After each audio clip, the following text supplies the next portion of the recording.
Admiral Jake Morrison stood on the bridge of Defense Station Alpha 7, watching the stars through the massive viewports. The year was 2387, and humanity had spread across 17 star systems. Each world was different, but all were home to millions of people who had left Earth to build new lives among the stars. The defense station orbited the fourth planet in the Kepler 442 system, one of humanity's outer colonies. Jake had been stationed here for 3 years, keeping watch over the empty space between human worlds and the unknown regions beyond. It was quiet work, mostly scanning for asteroids or lost ships. Nothing exciting ever happened out here. That changed when Lieutenant Sam Parker rushed onto the bridge with a data pad in his hands. His face was pale and his hands shook as he handed the device to Jake. "Sir, you need to see this right away," Sam said. Long-range sensors picked up something massive approaching from the outer rim. Jake looked at the readings and felt his blood turn cold. The sensors showed a fleet of ships so large it stretched across several light-years of space. Each vessel was enormous, bigger than anything humanity had ever built. The smallest ships were the size of Earth's largest battleships. The biggest ones were like moving cities. "How many ships are we looking at?" Jake asked. "The computer stopped counting at 50,000, sir. But there are more." "Many more?" Jake stared at the screen. In 30 years of military service, he had never seen anything like this. Humanity's entire fleet consisted of maybe 2,000 ships spread across all their colonies. This alien armada could crush every human world without breaking stride. "Sir, we're receiving a transmission," said Communications Officer Lisa Bennett from her station. "It's coming from the lead ship. Put it on screen." The viewports flickered and showed the image of a tall, thin creature with gray skin and large black eyes. When it spoke, the words came out in perfect English. "I am Commander Vex of the Hegemony. We have come to claim this region of space. Your species will surrender all territories and submit to hegemony rule. You have 72 hours to comply. Failure to surrender will result in the complete destruction of your civilization." The transmission ended, leaving the bridge in shocked silence. "Sir, what are your orders?" Lisa asked. Jake knew he had to warn Earth and all the other colonies immediately. "Send emergency signals to all human systems. Tell them we have first contact with a hostile alien force. Send all sensor data about their fleet size and composition." Within hours, every human world knew about the approaching threat. The Colonial Council met an emergency session on Earth while military commanders across human space tried to figure out how to fight an enemy that outnumbered them 10,000 to 1. "Captain," Lisa Bennett took her reconnaissance ship UTS. "Endeavor on a dangerous mission to get closer to the alien fleet." She needed better intelligence about what humanity was facing. Her ship used stealth technology to slip past the outer pickets and get detailed scans of the enemy vessels. What she found was even worse than the initial reports. The hegemony wasn't just one alien species. It was a coalition of dozens of different races, each contributing their own ships and technology to the massive fleet. Some ships looked like they were made of crystal. Others appeared to be grown rather than built. The variety was staggering, but they all shared one thing in common. They were designed for war. Lisa's science officer, Dr. Kevin Hayes, analyzed the alien communications they intercepted during the reconnaissance mission. His findings were disturbing. "Captain, they're not just here to conquer us," Kevin said as he reviewed the data. "From what I can tell, the hegemony sees humanity as some kind of threat that needs to be eliminated completely. This isn't about territory or resources. They want us extinct." Back on Earth, President Nathan Cross gathered the best military minds humanity had to offer. General Patricia Wade, the head of Colonial Defense, delivered the grim assessment everyone feared. "Based on our current intelligence, the enemy fleet outnumbers us by approximately 10,000 to 1, she said to the assembled leaders. "Their individual ships are larger and appear to be more heavily armed than ours. In a conventional battle, we would be completely destroyed." The debate that followed was heated and desperate. Some council members argued for immediate surrender to save as many lives as possible. Others insisted that surrender would only delay the inevitable, since the aliens clearly wanted humanity wiped out entirely. Dr. Elena Rodriguez, Earth's leading expert on artificial intelligence and weapons systems, spoke up from the back of the room. "There might be another option," she said. "For the past 5 years, my team has been working on a classified project called Lazarus. It's an adaptive AI system designed to control our weapons and defense networks. If we activate it now, we might be able to level the playing field somewhat." President Cross looked around the room at the faces of humanity's leaders. Some showed fear, others determination, but all of them understood what was at stake. "What are you recommending, General Wade?" the president asked. "Sir, I recommend we fight. Even if we lose, we make them pay for every system, every world, every life. Maybe that will convince them that conquering other species isn't worth the cost." "And Dr. Rodriguez, how long would you need to activate this Lazarus system?" 48 hours to bring all systems online across our defense network, sir." President Cross stood up slowly. The weight of humanity's survival rested on his next words. "Ladies and gentlemen, we have a choice to make. We can surrender and hope for mercy from beings who see us as a threat to be eliminated, or we can stand up and fight for our right to exist. I believe I speak for all of humanity when I say we will not go quietly into extinction." The room erupted in agreement. As the leaders filed out to prepare their worlds for war, Jake Morrison received new orders. He was promoted to admiral and given command of the Outer Rim Defense. His job was to slow down the enemy advance and buy time for Earth's defenses to prepare. Looking out at the approaching alien fleet, Jake knew the next few days would determine whether humanity had a future among the stars or would become just another extinct species in the galaxy's long history. But one thing was certain: they would not surrender without a fight. The countdown to humanity's greatest test had begun. The 72-hour deadline passed like a death sentence counting down. When the timer reached 0, the hegemony struck with overwhelming force against all 17 human systems at once. Their strategy was simple: crush all resistance simultaneously, so no human world could help another. Commander Rick Torres watched from the bridge of his destroyer as 2,000 alien ships approached the new California system. His small defense fleet consisted of only 20 vessels, mostly patrol boats and cargo haulers that had been hastily armed for battle. The math was simple and terrifying. "Sir, should we retreat to a safer position?" his weapons officer asked. "Negative," Rick replied. "This is our home. These people depend on us." New California was humanity's agricultural heartland, feeding dozens of other colonies. 6 billion people lived on the planet's surface, most of them farmers and their families who had never expected to see war.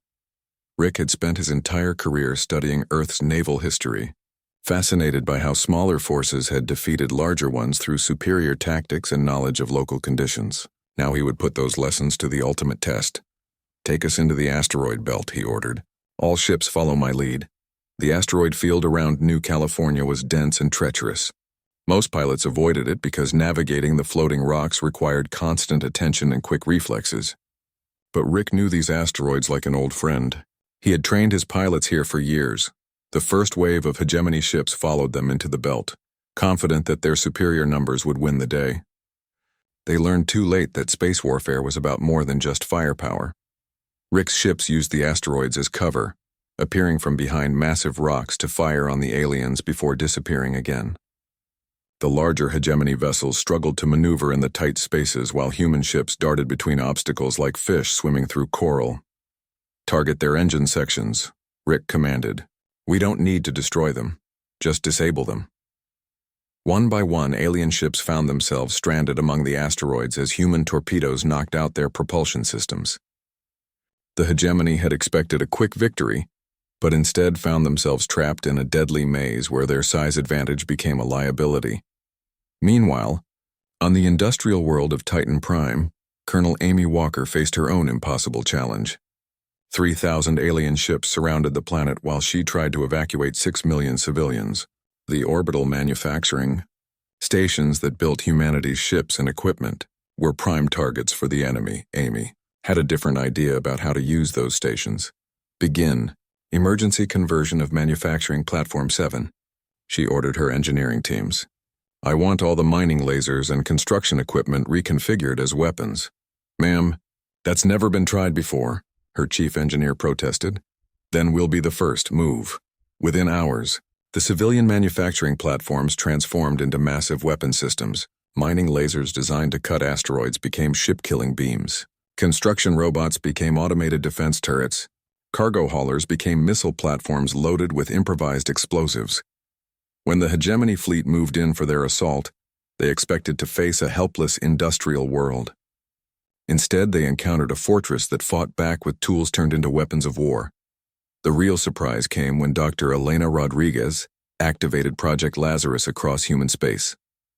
Hidden research facilities that had been secretly building the new AI system for years suddenly came online. Every human ship, every defense platform, every weapon system connected to the network. The artificial intelligence learned from every battle in real time, adapting human tactics to counter alien strategies. When hegemony ships used energy shields, Lazarus developed new targeting solutions. When aliens tried jamming human communications, the AI found alternative frequencies.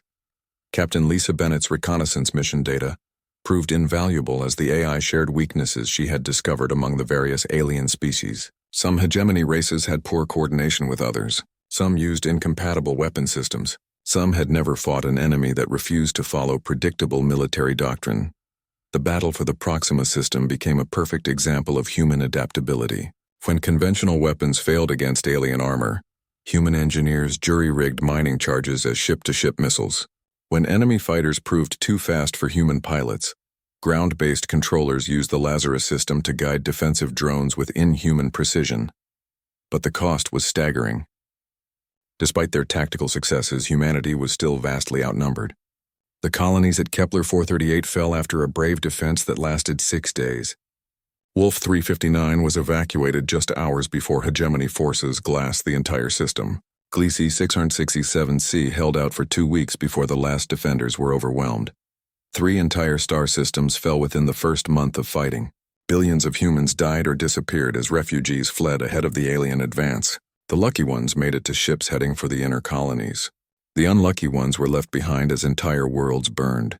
Yet instead of breaking human resistance, the massacres only made the survivors more determined.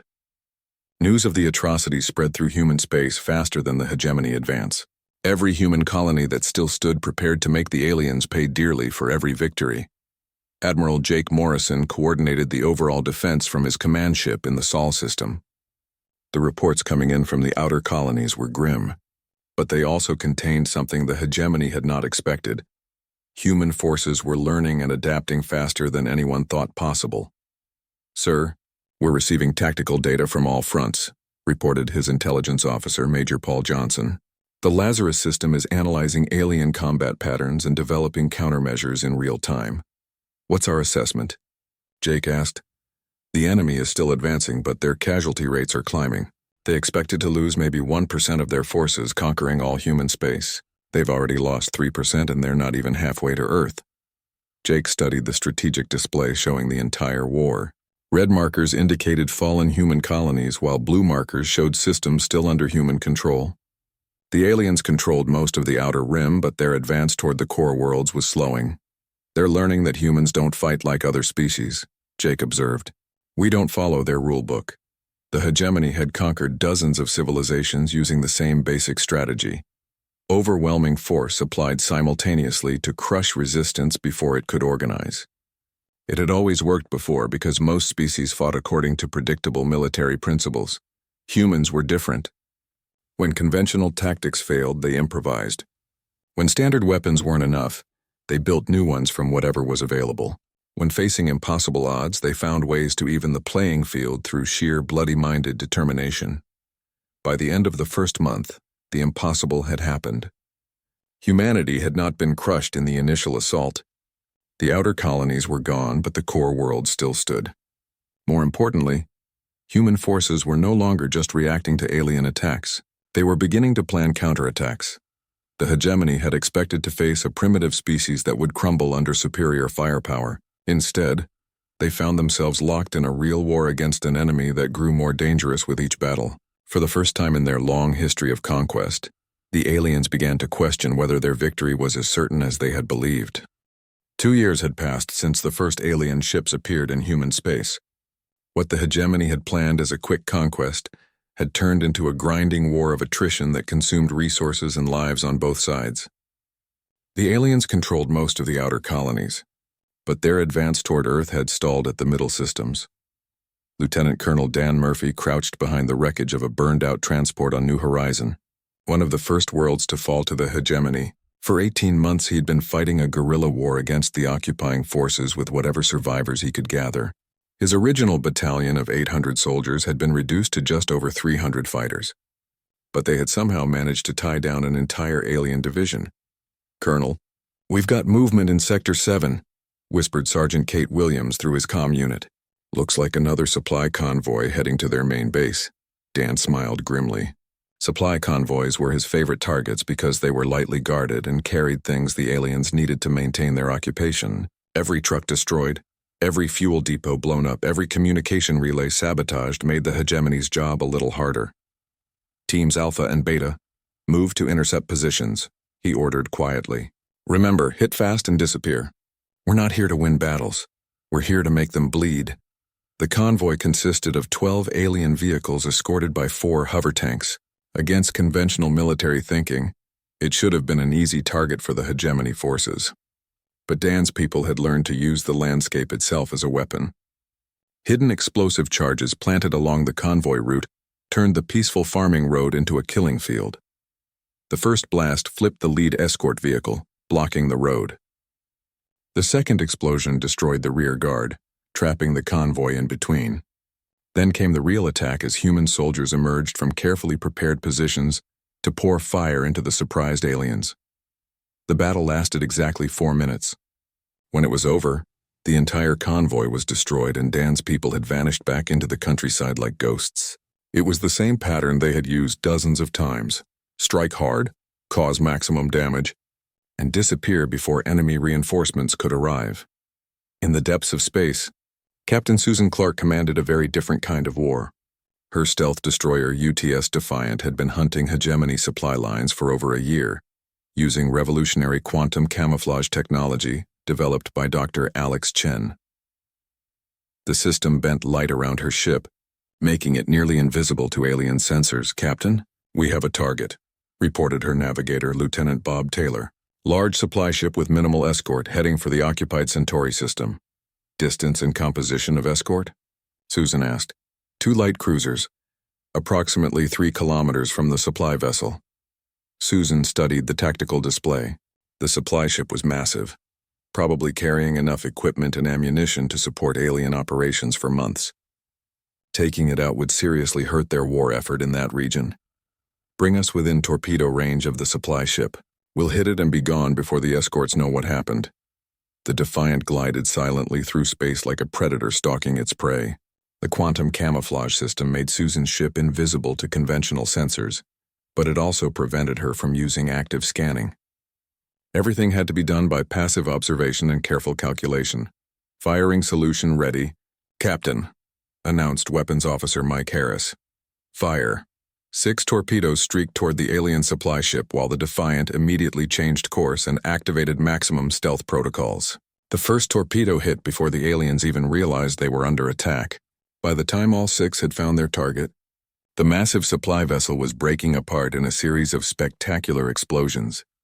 The escort ships searched frantically for their attacker, but the Defiant had already disappeared into the darkness of space. It would be hours before they could report the attack, and by then Susan's ship would be halfway to their next target. Back on Earth, linguist Dr. Maria Santos worked around the clock to decode intercepted hegemony communications. Her team had made steady progress in understanding the various alien languages used by the different species in the enemy coalition. What she discovered changed everything.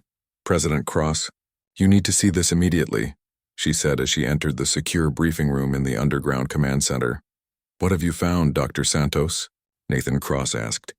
The president looked older than his 60 years, worn down by the constant stress of leading humanity's fight for survival. "Sir, several species within the hegemony are growing tired of this war. The Zinthari, who provide most of their fighter craft, have lost over 30% of their fleet. The Korthax, their main ground assault specialists, are questioning the cost of continuing the campaign." "Are you saying their alliance is fracturing?" "Not fracturing, sir, but definitely showing stress fractures. They expected this war to be over in weeks, not years. The resource drain is enormous, and they're starting to realize that humans are unlike any enemy they've faced before." This intelligence led to President Cross authorizing Operation Prometheus, the most dangerous mission of the war. Special forces teams would attempt to make contact with dissatisfied hegemony species and offer them alternatives to continued fighting. Major Paul Johnson led the first contact mission, infiltrating occupied territory in a modified reconnaissance ship. His target was a Zenthari commander, who intelligence suggested might be willing to negotiate. The mission was incredibly dangerous because if it failed, the hegemony would know that humans were trying to split their alliance. Remember, we're not asking them to switch sides. Paul briefed his team before the mission. We're just offering them a way out of this war that doesn't require them to keep losing ships and crews for someone else's conquest. On Earth, the greatest minds of humanity worked frantically on new technologies that might give them an edge in the fighting. Dr. Rachel Thompson's breakthrough in faster-than-light communication allowed human forces to coordinate across vast distances with almost no delay. No longer would isolated commanders have to make critical decisions based on outdated information. Engineer Tim Anderson developed new hull materials that could absorb and redistribute the energy from alien weapons, making human ships much more survivable in combat. Combined with improved shield generators and more efficient engines, the new technology allowed humanity to build ships that could fight hegemony vessels on more equal terms. But the most important development came from Dr. Elena Rodriguez's continued work on the Lazarus system. The artificial intelligence had evolved far beyond its original design, learning from every engagement and developing new tactics at superhuman speed. The AI is no longer just reacting to enemy strategies, Elena explained to a gathering of military commanders. It's beginning to predict what they'll do and develop countermeasures before they even implement new tactics. The war's character was changing. What had started as a desperate defense against overwhelming odds was becoming a more balanced conflict between two determined civilizations. The hegemony still had superior numbers, but humans had advantages in adaptability, innovation, and sheer stubborn refusal to accept defeat. Admiral Jake Morrison reviewed the strategic situation from his command center in the Sol system. The front lines had stabilized around the middle colonies, with neither side able to achieve decisive victory, but the trends were encouraging for humanity. "Sir, our casualty rates are dropping while alien losses continue to climb," reported General Patricia Wade during their weekly briefing. "More importantly, our production capacity is finally matching our combat needs. We're building ships as fast as we're losing them." "And Dr. Santos's diplomatic efforts?" Jake asked. "Two minor hegemony species have secretly withdrawn from combat operations in our sector. It's not much, but it's created gaps in their battle lines that we can exploit." Jake nodded thoughtfully. Humanity had survived the initial onslaught and was now fighting a war they could potentially win. The cost had been enormous. Billions dead, entire worlds destroyed, families scattered across the galaxy. But they had proven something important. Humans would not go quietly into extinction. They would fight, adapt, learn, and find ways to overcome any challenge. The hegemony had made a critical error in thinking that superior numbers alone would guarantee victory. They were learning that some species simply refused to be conquered no matter what the odds. Year 3 of the war began with humanity's most ambitious operation since the fighting started. Admiral Jake Morrison stood in the main command center on Earth, watching as reports came in from across human space. Operation Wildfire was about to begin, and with it came humanity's first real chance to take back one of their lost worlds. The target was the Centauri system, humanity's oldest colony outside of Earth. The hegemony had captured it early in the war and turned it into a major staging area for their operations. Retaking Centauri would not only give humans back an important world, but also cut alien supply lines to 3 other occupied systems. Commodore Lisa Bennett, recently promoted after her reconnaissance successes, would lead the assault fleet. Her force consisted of 200 ships, including 30 of the new Defender class, battleships built with Tim Anderson's improved hull, materials, and Dr. Rachel Thompson's advanced communication systems. "All fleet elements report ready for jump," Lisa announced from the bridge of her flagship. "Lazarus tactical systems are online and synchronized across all vessels." The enemy knew they were coming. Hegemony forces in the Centauri system numbered over 3,000 ships, including some of their heaviest battleships. On paper, it looked like another suicide mission for the humans, but Lisa and her commanders had learned much from 3 years of desperate fighting. "Execute jump," she ordered. The human fleet materialized at the edge of the Centauri system in perfect formation, Instead of charging directly at the alien forces like conventional military doctrine suggested, they scattered into dozens of smaller groups that moved on seemingly random vectors toward different parts of the system. The hegemony commander, expecting a traditional fleet engagement, sent his forces to intercept what appeared to be the largest human formation. Too late, he realized it was a deception. While his main fleet chased decoys and sensor ghosts created by the Lazarus system, the real human attack group struck at his support vessels and supply bases. "Target their ammunition ships first," Lisa commanded as her group swooped down on a cluster of alien supply vessels. No ammunition means no fight. The battle that followed became a masterpiece of human tactical innovation. Every lesson learned from 3 years of warfare came together in a coordinated assault that left the hegemony forces confused and outmaneuvered despite their numerical advantage. Colonel Amy Walker, now promoted to general, led the ground assault on Centauri Prime's surface. Her landing force consisted of 20,000 Marines supported by the new adaptive combat suits developed by Earth's industrial engineers. The suits could adjust to different environments and provided enhanced strength and protection to human soldiers. "Remember, we're not just fighting for this world," Amy addressed her troops before the assault. "We're fighting to prove that humans can take back what was stolen from us." The alien ground forces had expected to face desperate human attackers using conventional tactics. Instead, they encountered an enemy that seemed to know their every move before they made it. The Lazarus system, now connected to every human soldier's combat suit, provided real-time tactical analysis and coordination that turned the Marine force into a perfectly synchronized fighting machine. In the occupied territories, resistance fighters like Dan Murphy received the news of the Centauri assault with grim satisfaction. Operation Wildfire had created the diversion they needed to launch their own attacks against hegemony supply lines and command centers.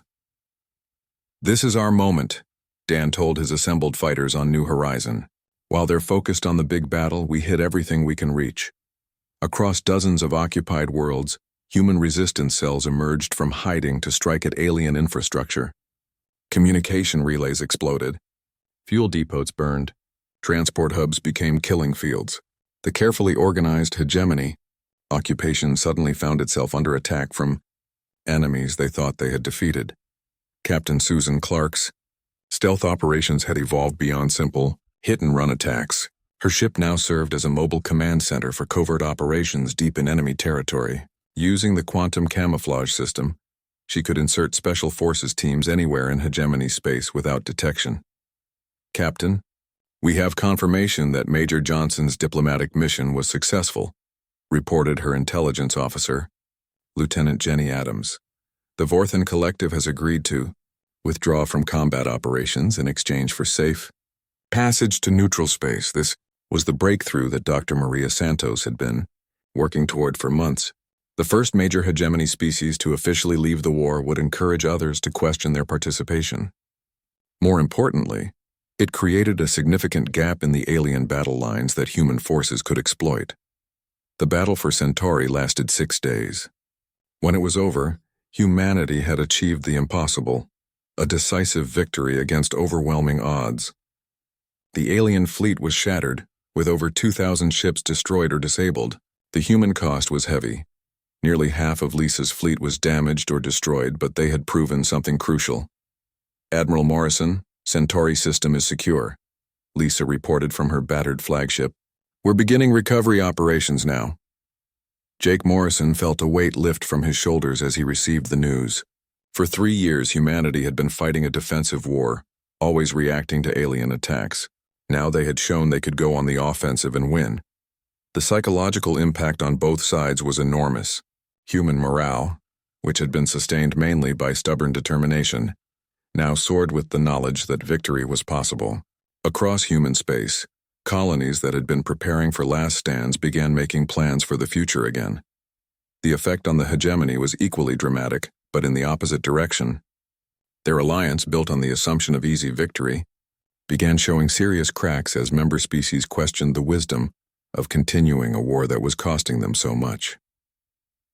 Dr. Santos's diplomatic teams, now operating under the protection of Susan Clark's stealth operations, made contact with 5 more hegemony species over the following months.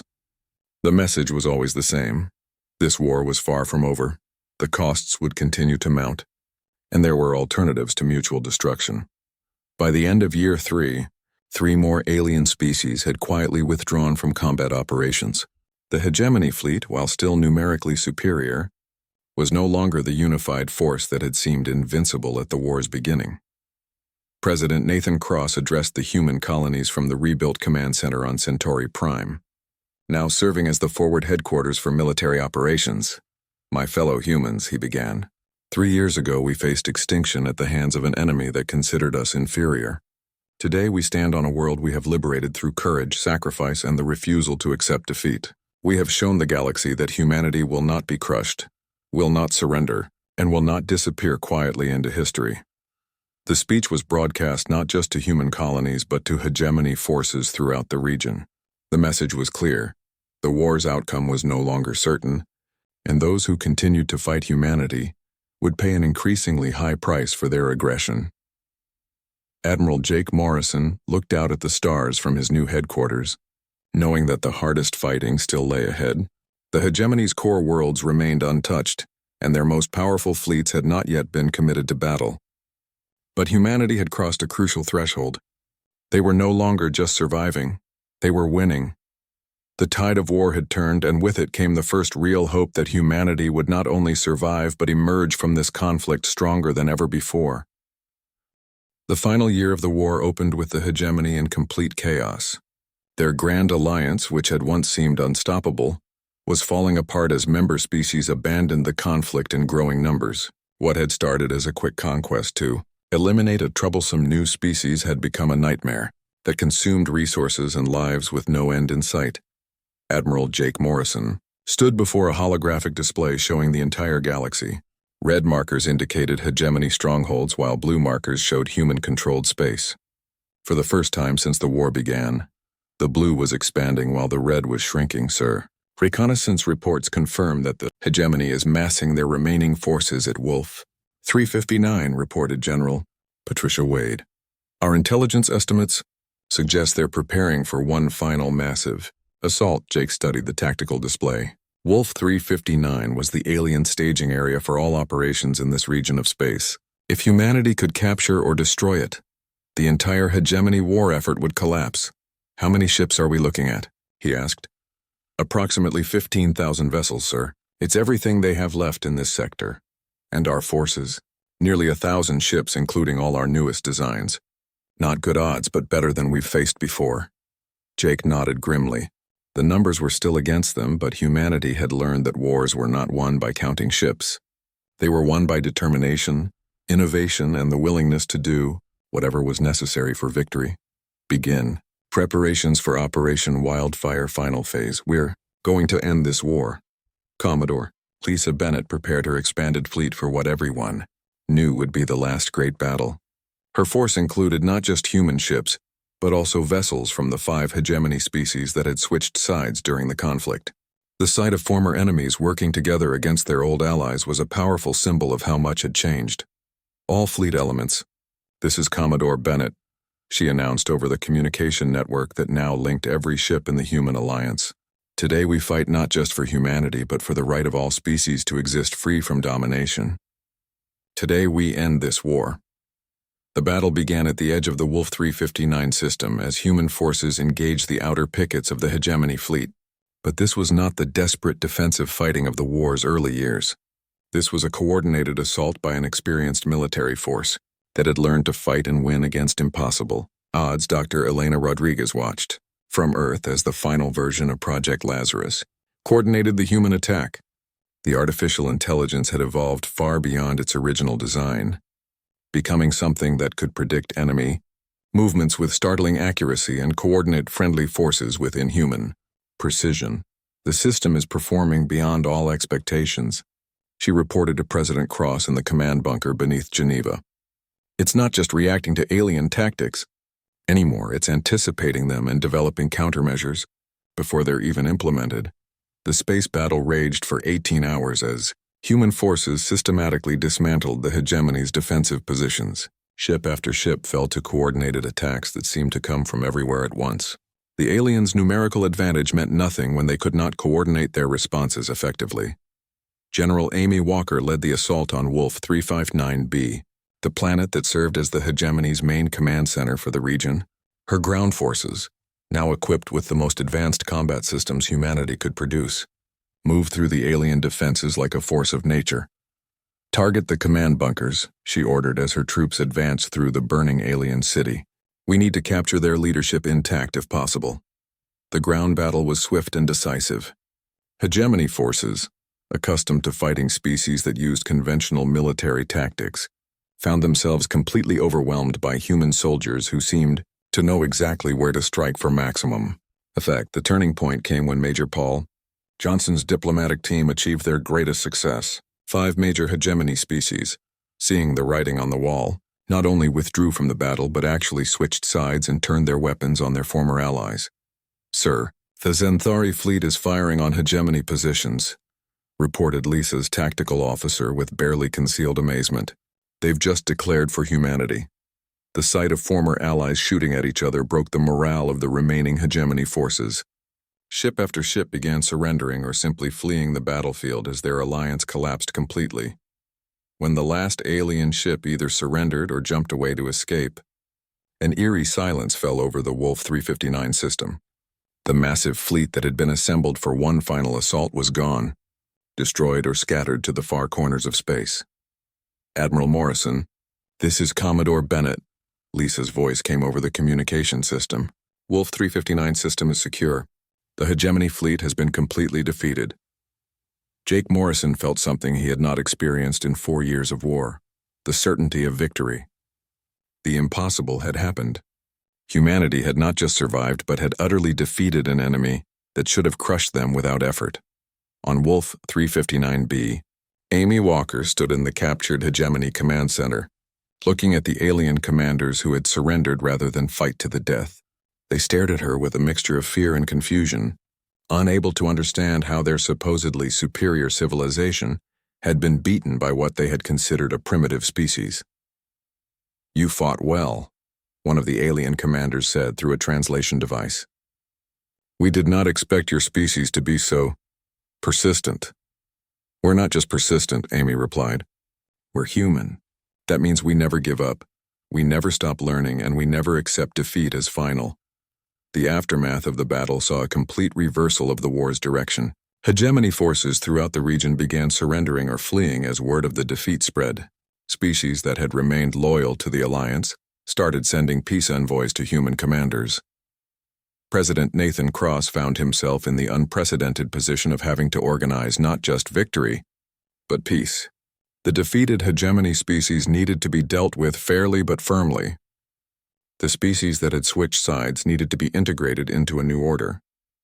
Most importantly, humanity needed to decide what kind of galactic power it wanted to become.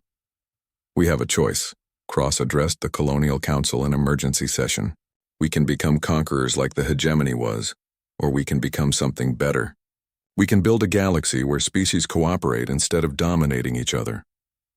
Dr. Maria Santos's diplomatic teams worked around the clock to negotiate peace treaties with the remaining hegemony species. The terms were surprisingly generous. Humanity demanded only that the aggressive expansion stop and that reparations be paid for the damage done to human worlds. There was no demand for submission or tribute. "Why are you not demanding our unconditional surrender?" asked the lead hegemony negotiator during the peace talks. "Because we're not fighting for conquest," Maria replied. "We're fighting for survival and the right to exist. Now that we've won that right, we don't need to destroy you to keep it." Captain Susan Clark's stealth operations took on a new mission, hunting down the remaining war criminals who had ordered the massacre of human civilians. Her ship, still nearly invisible to most sensors, became the instrument of justice for those who thought they could escape consequences for their actions. Within 6 months of the Battle of Wolf 359, the war was effectively over. The hegemony as a political entity ceased to exist, replaced by a loose confederation of independent species that traded and cooperated rather than conquered and dominated. Admiral Jake Morrison, now promoted to Fleet Admiral, stood on the bridge of humanity's new flagship, looking out at the stars from orbit around Earth. The war had cost humanity dearly. Nearly half their population was dead or displaced, Entire worlds had been destroyed, and the scars would take generations to heal. But they had won. Not just survived, but won completely and decisively against an enemy that should have crushed them without effort. More than that, they had won in a way that earned the respect of even their former enemies. "Sir, we're receiving a priority message from the Zenthari Confederation," reported his communications officer. "They're requesting permission to establish a permanent embassy on Earth." "Granted," Jake replied with a smile. "It's time we started building something better than what came before." President Cross's final address to humanity was broadcast throughout the galaxy, heard not just by human colonies but by hundreds of alien species that were still learning what it meant to deal with these strange new people who had refused to die. "My fellow humans, and our new friends among the stars," he began. 4 years ago we faced extinction. Today we stand victorious not through conquest but through perseverance. We have earned our place in this galaxy, not by destroying others but by refusing to be destroyed ourselves. Let this be a lesson to all who would threaten the innocent. Humanity will not fall. We will not yield. We will not be silenced. We are here. We are strong. And we will defend not just ourselves but all who cannot defend themselves. The speech marked the beginning of a new era. Humanity had proven that size and numbers did not determine the outcome of conflicts. Sometimes the smallest and seemingly weakest species could change the entire galaxy if they simply refused to give up.